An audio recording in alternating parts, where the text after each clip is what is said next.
Okay, camera stand time. I'm experimenting with the phone on the camera stand. As you can see, I'm not even paying attention to what I'm saying.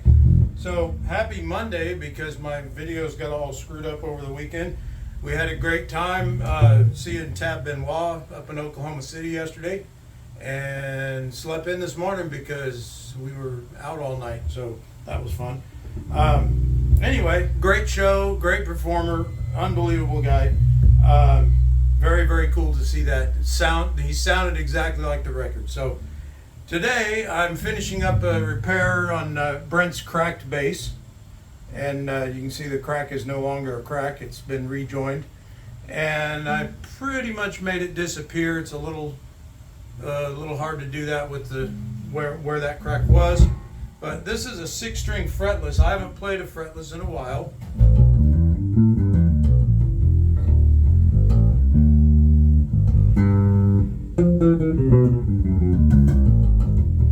And I've never played a 6-string. Brent uses them in his playing bass in his country band and his bluegrass band. And like I said, I asked him if he uses it, and he uses every note. There's just too many notes on this thing for me, but the neck is wider than my hand. But anyway, Brent is significantly bigger than me. He's taller and got much bigger hands, so it's not so much of a problem for him. But for me and my tiny little skinny fingers, it doesn't work so well. So the other thing that I wanted to show everybody, which is kind of a interesting thing, I'm making this just a little short, off the cuff Monday thing, but this is the insides of a late 80s, mid to late 80s PV solid state keyboard amplifier. It's also very similar to what their solid state bass amps look like and things like that. But just to give you a little idea, because not everybody gets to see the inside of one of these things. This is basically built like a tube amp, with the exception that those transistors there are the final output transistors, which are taking the place of final output tubes. But everything else works exactly the same way. It's just basically a non-vacuum tube version of a vacuum tube 300 watt amp. It's class AB, the same way that a vacuum tube amp works, two transistors, and actually there's 4 transistors in this one because it's 300 watts, but it works the same way, and it's not light. The newer stuff like this, sorry about that.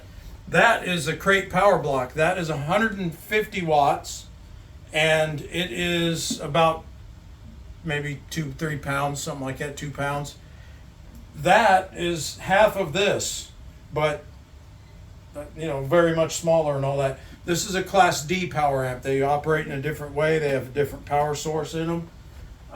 So just a little bit of a background on what they are. But this is basically PV's solid state version of a tube amp, is the way that this thing is basically built. But what's going on with it is the customer said that sometimes it just quits playing, but if you smack it, then it starts playing again. Kind of like me. If you smack me, I'll start playing again too. That's how Gary wakes me up with his drumsticks. So anyway, what's going on with it is the pots have gotten corroded from dirt and dust and people not taking care of their equipment, putting it in the garage or whatever, just letting it get dusty and dirty. And over time, that dust creeps into the potentiometers back here and gets onto the wipers inside and basically just gets it all gunky. And a piece of dust in there will cause an intermittent connection, and it'll stop working, and then you hit it and you knock the dust out of the way. So I have to clean all of those. There's also I don't know if you can see it, but that's actually loose. There's a couple of loose things in here, and just basically a good servicing on it to get it back to shape. But I just wanted to share that with you guys real quick, because like I said, not everybody gets to see what the inside of one of these things looks like, and it's a interesting little thing. It's like halfway between the new digital stuff that we have today and the old vacuum tube technology. So it's kind of neat. So Trish is in there making a really nice chicken dinner for us. So winter chicken dinner. So I'm in here with the camera on the camera stand, and hopefully it works. And I will see you guys later on in the week. And yeah, so happy Monday afternoon. And this, you'll see me turning this thing off. So bye.